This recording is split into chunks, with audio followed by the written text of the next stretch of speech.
စီးပွားရေးတစ်ခုစိုင်းတစ်ဆိုင်ရေရှည်ဖွင့်တော့မယ်ဆိုရင်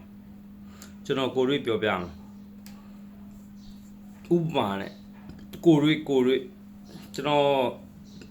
မီးတွေပြည့်စင်ခါအဲ့ဒီကျွန်တော်တို့ဒီဇာမင်ဆွဲစီ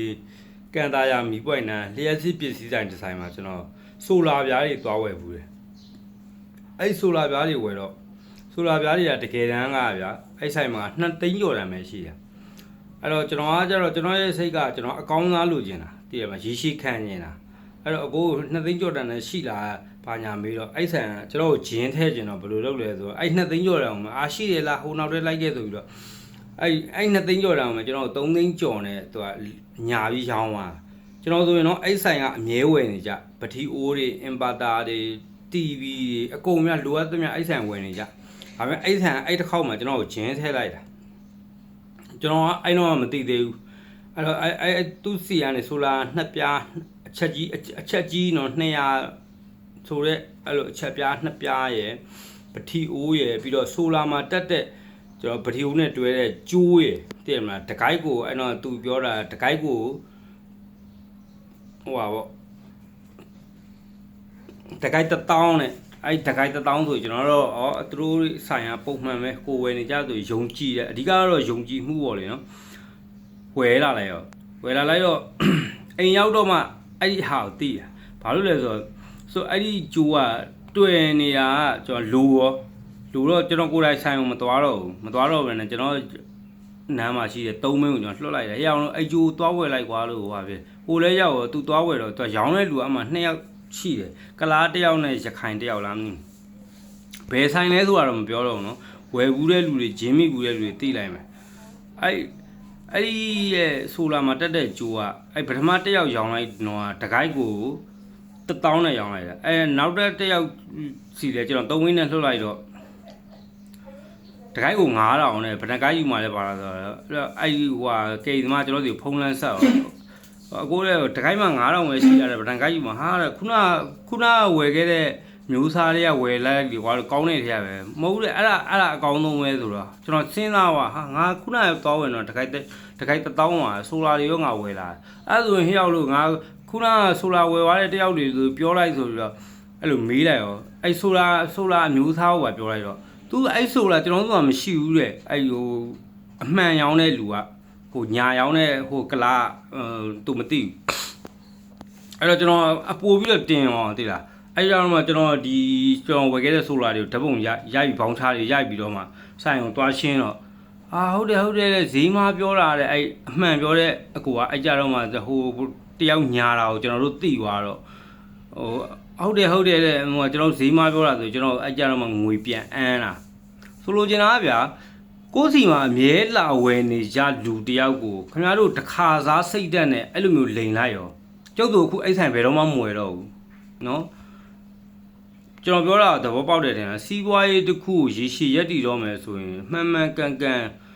ဟိုစိတ်တက်ရော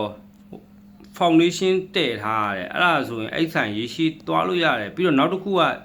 ကျွန်တော်ဝယ်နေကြကျွန်တော်ကဒူရင်းသီးအရန်ကြိုက်တော့ဇာမင်သွဲသီးမှာဒူရင်းသီးဝယ်နေဦးလေးတယောက်ရှိဟိုယူရီးယားသီး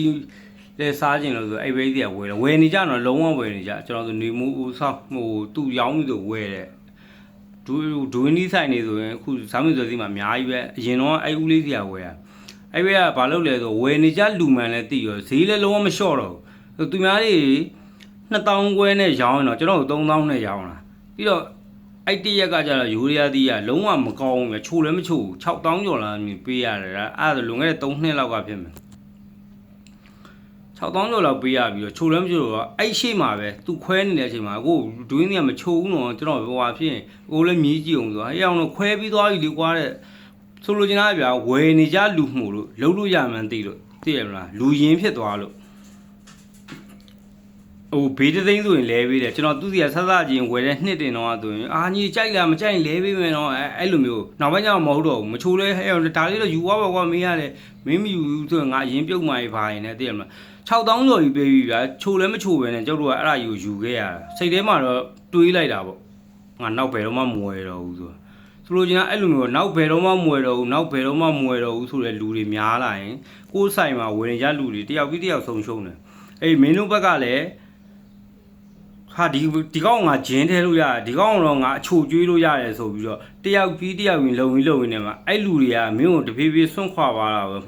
မှတ်မိလားစိုင်းနေအရင်ပြုတ်တယ်ဆိုတာအဲ့ဒီအချက်တွေလည်းပါတယ်ဒါကတော့ကျွန်တော်ကိုတွေကျွန်တော်ဆိုအဲ့ဒူရင်းဒီဆိုင်ရဲ့အဲ့ဒီရဲ့လျှက်စီပစ္စည်းဆိုင်ရဲ့ဘယ်တော့မှမဝယ်တော့သူ့ဆိုင်ဘလောက်ပဲပစ္စည်း quality ကောင်းနေပါစေ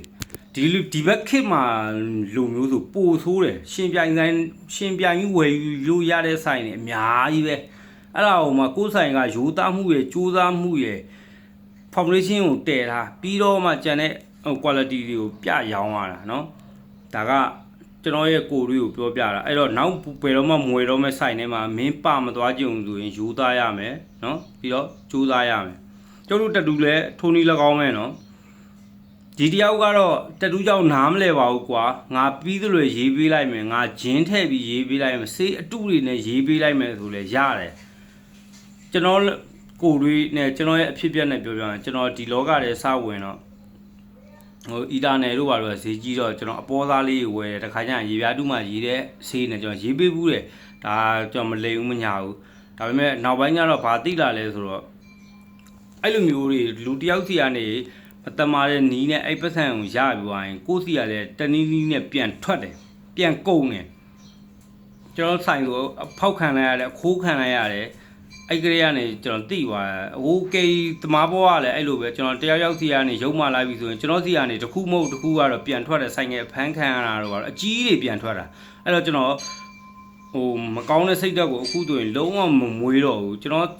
အခုသုံးတဲ့ပစ္စည်း quality ကစအကောင်းသားတွေပဲသုံးတယ်တန်ကြီးလဲတောင်းတယ်ဘယ်တော့မှပို့မတောင်းဘူးပြီးရင်ကျွန်တော်စိတ်ထဲမှာလိုသွားပြီစိတ်ထဲမှာမတန်တော့ဘူးထင်သူ့တန်အောင်ပြန်ပေးတယ်အဲ့ဒီစိတ်ကိုပဲအခုမွေးတော့တယ်ဒါအခုညီငယ်တွေကိုကျွန်တော်ရဲ့ကိုတွေးဘဝနဲ့ကျွန်တော်ရင်းပြီးတော့ပြောပြတာကျွန်တော်လည်းအရင်တော့အဲ့လိုမျိုးကြီးလုပ်ခဲ့ဘူးတယ်စိတ်မာတွေမွေးခဲ့ဘူးတယ်မကောင်းတာမျိုးစုံလုပ်ခဲ့ဘူးတယ်